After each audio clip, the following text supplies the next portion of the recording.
Bagong naiahon mula sa Taal Lake ang mga diver ng Philippine Coast Guard sa pagpapatuloy ng kanilang paghahanap ng mga nawawalang sabungero mula sa Batangas. Nakatutok live si Rafi Tima. Rafi! Emil, dalawang bag na may hindi pa natutukoy na laman ang inihahon nga ng mga diver mula sa ilalim ng Taal Lake dito sa bahagi ng Laurel, Batangas. Sa ikalang araw ng kanilang operasyon para hanapin ang mga nawawalang sabungero. Kasunod ito ng isang sako na may lamang mga buto na inihahon naman kahapon. Ilang linggo matapos isiwalat ng whistleblower na si Dondon pati Dongan alias Totoy na dito sa Lake Taal Lake itinapon ang matagal ng hinahanap ng mga missing sabungero. Dalawang bag ang iniangat ng mga Philippine Coast Guard divers mula sa ilalim ng lawa dito sa bahagi ng Laurel, Batangas. Hindi ito kalayuan mula sa Pampang. Sa aking drone video ng retrieval operation, makikita ang pulang bag na hawak ng mga diver ng Coast Guard sa kanilang pangalawang dive operation ngayong araw. Ang mga bag agad ipinasa sa mga kawani ng PNP Scene of the Crime Operatives. Ayaw pang kumpirmahin kung ano ang laman ng mga bag, pero agad itong isinilid sa mga cadaver bag. Magpapatuloy man ang search and retrieval operation ng Coast Guard sa lugar kung saan nakita ang mga bag. Maingat daw ang kanilang dive operation dahil malalim ang kanilang search area, mabura at napakalimitado ng visibility. Habang isinasagawa ang retrieval operation, nasa Pampang naman ang ilang kaanak ng mga nawawalang sabungero. Ang ilan sa kanila, nagsindi ng kandila. It's a mixed emotion, excited, at the same time nalulungkot.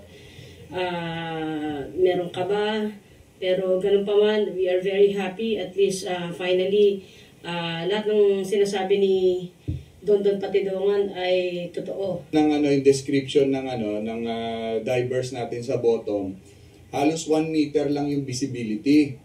So kapa-kapa.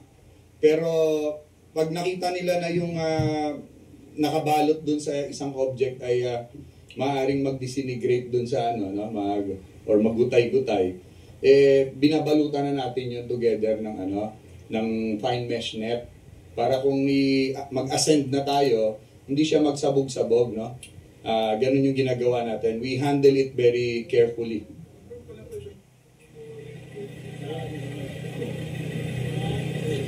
Ibig magpapatuloy daw itong kanilang search and retrieval operation, lalo pat marami pa nakakapa yung kanilang mga divers na mga suspicious objects dito sa ilalim ng Taal Lake. Itong lugar na tinuro kung saan posibleng itinapon yung labing ng mga nawawalang mga sabongero. Kailangan daw ma-retrieve ang mga ito para masuri ng mga eksperto kung ito ay mga buto o mga labi ng tao. Yan ang latest mula dito sa Laurel, Batangas. Emil? Maraming salamat, Rafi Tima.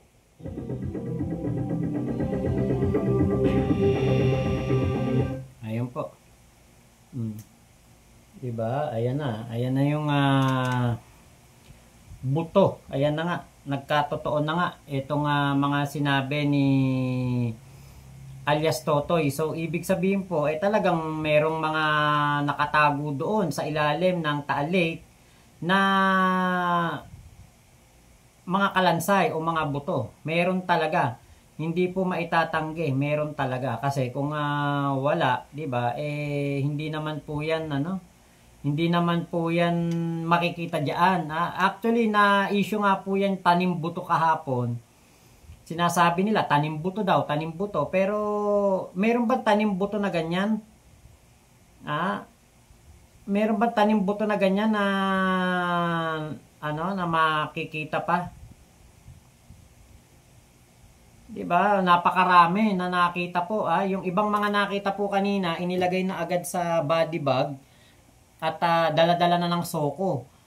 Kapag po ganyan, Scene of the Crime Operatives na po ang nandiyan, ibig sabihin po niyan, meron po talaga natagpuan na kalansay doon. So yun pong mga na-discover kanina, hindi lang agad pinakita sa media. Pero yung ibig sabihin na kagad no, nilagay sa body bag, yan po ay talagang mga kalansay at mga buto po yan. Di na naubos ang talangka sa ulo ng mga didilis. Ayan. Nay Merlita, bukas po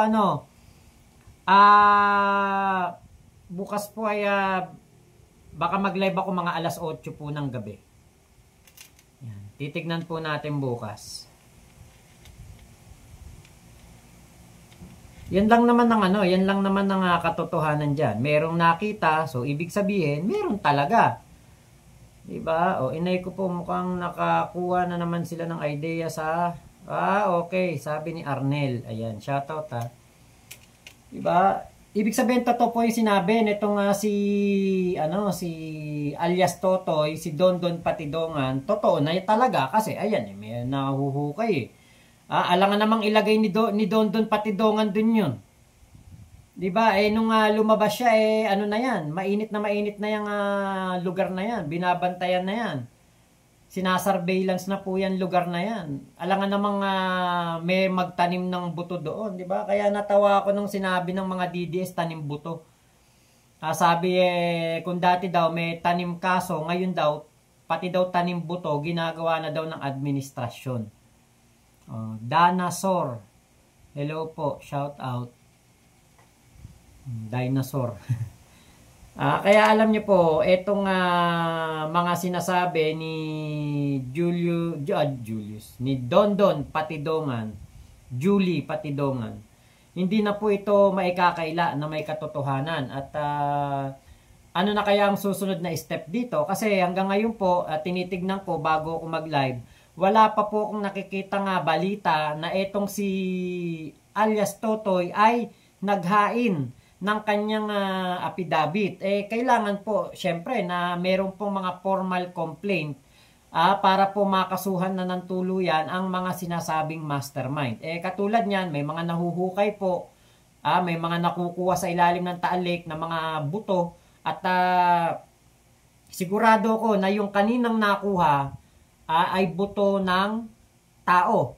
Kasi hindi naman po yan kukunin para pag-aralan at i-DNA kung yan po ay sa hayop. So, ibig sabihin, ito po ay sa tao at i-examine na po yan at kapag napatunayan na, kuwari, kamag-anak ng 34 na sabungero, isa sa kanila, may kamag-anak doon na nakuha ang buto. Eto na po yung ano na talaga, kumbaga, parang sinampal na tayo ng katotohanan. Wala nang duda. Tama talaga, totoo talaga ang mga pinagsasasabi ni Julie Patidongan. At etong si Julie Patidongan ay dapat po talagang hawakan, bantayan, bakuran ng PNP. Dahil nga po, yung kanyang sinabi na napakatitindi sa mga press con, sa mga salita niya, sa mga interview. Hindi naman nagkaiba-iba yung yung sinasabi ni Julie Patidongan. Talagang ang pinipinpoint niya, Taal Lake. Meron nga akong nakitang video sa interview niya sa ABS-CBN. Kaya lang hindi ko po nakaya. Alam niyo yung mga salita na sinasabi. Talagang nakakaano ng dibdib. Hindi ko na po pinagpatuloy yung panonood. Ini-interview siya doon. Sinasabi niya yung kung paano ginugurgur, kung paano ito na hindi lulutang, hindi lolobo daw yun, hindi daw lolobo. Yung mga sabungero, yan yung mga pinag-uusapan nila. Hindi ko po kaya yung gano'n. Hindi nga ako nanonood ng yung mga katatakutan na yung mga pelikula na hindi ako nanonood niya kasi hindi ako sa ganyan. Hindi ko kaya. Nung kinukwento ni alias Totoy, yung mga gano'n, dun sa reporter ng Channel 2, nako, sabi ko meron na nga talaga to. Ito na talaga. Kaya pala, si alias Totoy, nung nanghihingi ng 300 milyon, at sabi nga po gawan daw po ng recantation paper, pumayag yung abogado ng tinuturo niyang mastermind na si Atong Ang. Dahil nga, ito palang mga nalalaman ni alias Totoy talagang tama, totoo. Ando ng mga ebidensya nakita na po ng mga ng mga Coast Guard natin. 'Di ba? So meron talagang credible talaga yung mga sinasabi ni alias Totoy at buti na lang talaga, 'di ba? Lumabas ang isang alias Totoy. Buti na lang talaga at hindi ito nagpunta ng Portugal, Amerika, hindi nabigyan ng pera para makalayo. Kasi kapag ito'y nakalayo, 'di ba? Parang nakalayo na rin yung hustisya para sa mga missing na mga kababayan natin, sa mga sabungero. So talagang parang tinadhana na hindi siya makapunta na ibang bansa. Actually, nakapagtago na siya around Singapore. Pero nakauwi lang ulit siya. Sinasabi po niya yan sa mga interview. Parang nakapunta na siya gamit ang ibang pangalan, gamit ang ibang passport. Nakapunta na siya sa ibang bansa at ang nag-finance daw nito ay si Atong Ang. Ang nagbigay daw ng kanyang peking passport, si Atong Ang din. Kaya, kumbaga, eto talagang ano na to. Alam niyo yung kaso. Ano na to, kumbaga airtight case na talaga at yung mga video nga na sinasabing merong video si alias Totoy, meron din siya mga recording like doon kaya Felix Reyes. Tingin ko talagang totoo, credible talaga. Kaya meron pong katotohanan nga talaga yung kanyang mga isinisiwalat. Meron po talagang katotohanan. Kaya siya ay sinuportahan ng ating PNP, sinuportahan din siya ng ating DOJ secretary, pati ng ating PNP chief. Ngayon, ito, pakinggan natin tong kanyang hamon kay alias Totoy.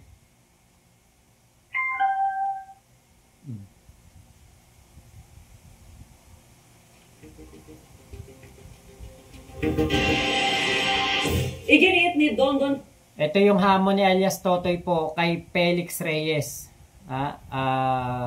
Dating judge Felix Reyes. So ito po yung video.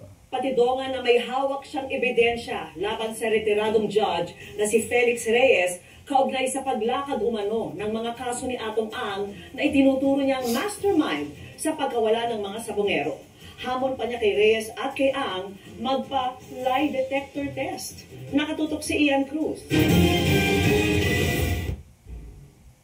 Matapos sabihin ni Julie Dondon Patidongan alias Totoy na si PCSO Chairman Felix Reyes ang tigaayos umano ng mga kaso ni Charlie Atong Ang, hinamon siya ng retiradong huwes na patunayan ang akusasyon at kung hindi ay manahimik na lamang siya. Ang tugon dito ni Patidongan, isa ring hamon.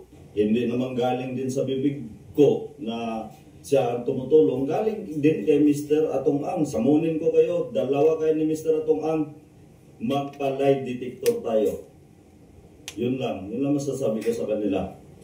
Kung sino talaga sa amin ang nagsasalita ng totoo. Git ni Patidongan, may ebidensya siya laban kay Reyes pero hindi niya inilahad kung ano ito. Isa si Patidongan sa 6 na akusado sa kaso ng missing sabongero. Kwento niya, ang retiradong huwes umano ang naglakad ng kanilang kaso. Si Judge Felix na yan, siya na mismo ang naglakad niyan. Mga judge, kinakausap niya na yan. Kaya lahat alam ko dahil sa bibig rin ni Mr. Atong Ang nanggaling yan. Ngayon kaya kong patunayan, gugulatin ko sila.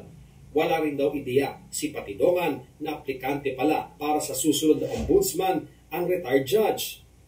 Sinisika pa ng GMA Integrated News sa makuhang panig ni Ang at Sherman Reyes ukol sa mga bagong pahayag ni alias Totoy. Para sa GMA Integrated News, Ian Cruz, nakatutok 24 oras. Ayun, di ba? Kita nyo, hindi lang binanggit pero alam nyo po sa ibang interview sinabi ni ni alias Totoy na meron po siyang hawak na ebidensya laban po dito kay Felix Reyes. Sinabi niya yun sa interview kila Ali Soto sa Net25. So yan po eto na, 'di ba? Talagang meron nga talagang mga ebidensya si alias Totoy at ang kumbaga kaya magiging star witness to kasi pinag-aaralan pa po ng DOJ kung siya ba ay ipapasok sa witness protection program. Pero para sa akin, yung pagkakakuha doon ng mga kalansay sa Taal Lake, isa ng pagpapatunay na tama, totoo, accurate ang mga sinasabi ni alias Totoy. Hindi sino ba may akala? Kanino ba galing ang impormasyon na meron po doong mga kalansay, 'di ba, kay alias Totoy? O tapos ngayon, iniuugnay niya si Felix Reyes na taga-ayos daw po ng kaso ni Atong Ang. So ibig sabihin nga talaga, 'di ba? Meron talagang mga hawak na ebidensya itong si alias Totoy na hindi na talaga maikakaila ng kanyang mga taong isinasangkot. Yan po yung aking napansin. Talagang si alias Totoy nagsasabi ng totoo. Hindi po ito gumagawa ng istorya lamang. Mel Buena, dagdag kaso kay Tandayan. Nako sana nga dagdag kaso to sa sa pangalan nito sa ICC. Sabihin ng mga abogado ng mga EJK victims doon sa ICC, sa mga prosecutor, na etong si Digong ay meron pang ginawang krimen dahil ito nga pong isabong. Hindi pa rin po niya pinahinto kahit po meron ng mga taong nagugurgur, nawawala at mga dinudukot. Diba? So, hindi pa rin niya pinahinto. Kasi ang importante kay Digong ay walang iba kung hindi pera. Puro pera, pera, pera. Ang importante kay Digong ay pera. Hindi siya concern sa mga kababayan natin. Wala siyang pake kung may mawala man ng mga sabungero. Dahil ang importante po sa kanya ay ang kikitain na pera. Si Digong, ang puro iniisip noong panahon na siya ang presidente ay pera, pera, at pera. At ngayon, tingin ko, kung meron mang natanggap si Digong sa mga isabong operator, meron man siyang natanggap na pera mula po sa mga gumagawa ng illegal. So, hayon, andun ngayon sa ICC, nauubos ang kanyang mga perang ninakaw, kung meron man, sa pagbabayad sa napakamahal na abogado na ICC accredited. O, di ba? Karma knows your address. Karma knows what you did last summer. Kaya napakahirap pong gumawa ng masama dito sa mundong ibabaw. Kasi si Digong ang isa sa buhay na katibayan na may karma sa mundo. Kaya yung mga gumagawa ng masasama dyan, naku, magbago na po kayo. Kasi etong ating dating presidente, nakita nyo naman kung gaano po paghihirap ngayon.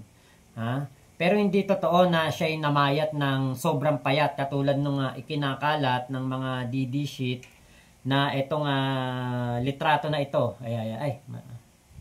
Itong litrato na ito. Hindi po totoo yan na si Digong yan. Hindi totoo yan. Edited po ito. Edit photo po ito. Hindi po ito si Digong. Kahit ako, kaya kong gumawa niyan. Kaya kong mag-edit niyan. Pero hindi ko gagawin. Hindi po si Digong yung nasa litrato na yan. Alex Mercader. Yes po, edited po yun.